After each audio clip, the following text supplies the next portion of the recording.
On Halloween, Tate investigators interrogated Kitty. She repeated Sadie's statements about a man pulling her hair while she stabbed him in the legs, and still, they didn't act upon it, nor had they called the Hinman team back. Detective Danny Galindo recounted the failure to connect the dots. My boss, Lieutenant Paul LePage, who ran the LaBianca team, trusted the people he worked with, and they trusted him. Bob Helder, who ran the Tate team, was feisty. LePage and Helder bumped heads off the bat. They didn't share unless the captain called them in and said, "You guys have to talk." Ruby Pearl was also interviewed on Halloween. She was happy to tell investigators what she knew. After Charlie was arrested, I went to the county jail. I asked Charlie, "Where is Shorty's body, Charlie? We want to bury him properly." Charlie answered, "Ask the Black Panthers." I replied, "Charlie, you know there haven't been any Black Panthers around the ranch." Charlie wouldn't talk to me anymore. An anonymous call was made on November 2nd to one of the news organizations from someone involved with the investigations, informing them that there was a connection between the Topanga Canyon, Cielo Drive, and Waverly Drive murders.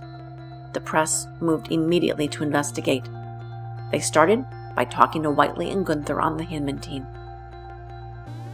The next day, Sadie Mae Glutz started snitching. She spoke first to Virginia Graham. Graham, 37, was in civil brand on a check forging charge. She had a long and storied history with Hollywood crime, including a stint as a call girl and madam. After dancing around the jail, singing to herself, and behaving as though she were having the time of her life, Sadie decided this woman should hear all about her murderous exploits. Virginia recalled, "Susan Atkins slept about 5 beds up from me. She was always singing. She was happy and joyous. I thought she was just a hippie kid in for possession of marijuana. But when I asked her what she was in for, she said 187, murder. She said the police were too stupid to prove it." Sadie told Graham that she held Gary down while Bobby stabbed him, and she was in jail because Bobby must have ratted her out. She told Virginia that she planned to plead not guilty and to get off by acting crazy in court. Graham told her she wouldn't need to do any acting. A few days later, she told the older woman about Cielo Drive. Per Graham, "She sat on the side of my cot. She said, 'Do you know about those murders up in Benedict Canyon?' I said, 'Yes.' She said, 'Well, you know who did it, don't you?' I said, 'No.'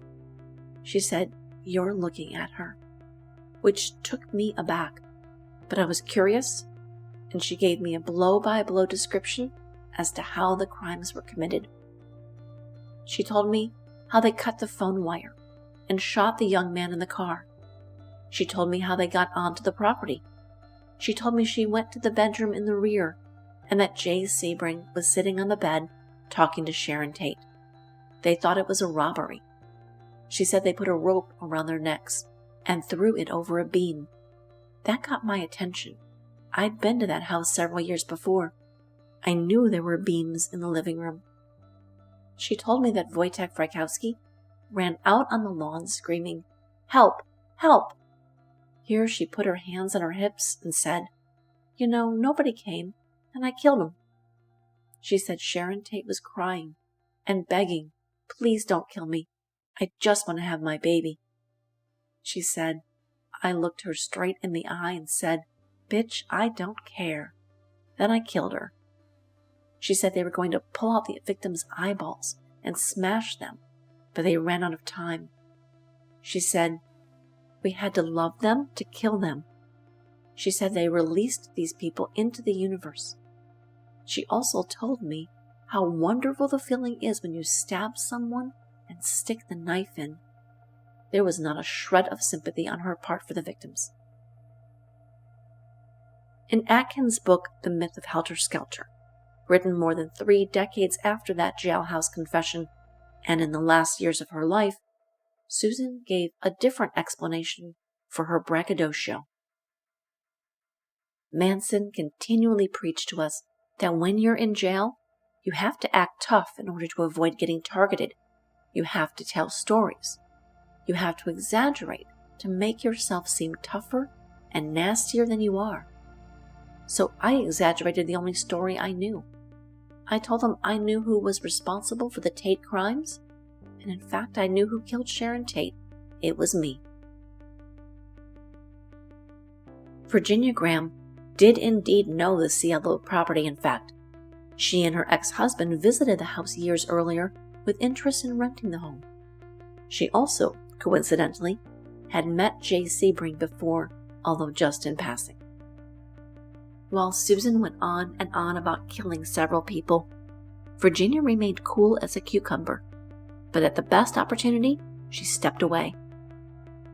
After about an hour, I said I had to take a shower. I couldn't stand it. Later, as I was walking down the aisle, I saw Ronnie Howard, another inmate. I grabbed her and said, "This dizzy little bitch just told me she killed Sharon Tate. What am I going to do?" Graham and Howard had known each other several years. Both were call girls who ran in the same circles in Hollywood. They went on some dates together years before, and Ronnie even married Graham's ex-husband. 33-year-old Veronica Ronnie Howard was at Sybil Brand for forging a prescription. She bunked right across the room from Miss Sadie Mae Glutz and witnessed her antics, dancing, singing, propositioning the other women. Howard agreed with Graham's overall assessment that Miss Glutz was a crazy shitbird, and she thought the story seemed ludicrous. After all, Atkins bragged to other inmates that she had done every drug known to man. Maybe she was hallucinating, Ronnie thought. She suggested that Virginia talk to Susan again and ask pointed questions that might clarify how truthful she was being, like what color was the interior of the Cielo Drive house. Since Graham had been inside the home before, she could question Susan about whether the colors were still the same. Virginia agreed to ask those questions. On November 5th, several family members were staying at a house in Venice Beach, rented by Mark Ross. Ross later helped produce the 1971 film Manson by filmmaker Robert Hendrickson. He was a character actor who went by the moniker Aesop Aquarian. Those in Venice included Cappy, Bruce, Country Sue, Little Patty, Cowboy Bill, and Zero, John Hott. Allegedly, Zero committed suicide playing Russian roulette that November day, but many believe that someone killed him. The gun was wiped clean, but traces of Davis's prints were later found on it. Zero had been in bed with Little Patty, Patricia Baldwin, at the time he decided to spin the revolver with not 1, but 6 bullets inside. Sue Bartell visited Sadie at Sybil Brand and told her about Zero's suicide. Sue giggled that when Zero died, he had a sexual climax. News about Zero's death made the rounds to everyone in jail at Manson's orders. He wanted them to know that betrayal was unforgivable, possibly lethal, and he could get to them anywhere.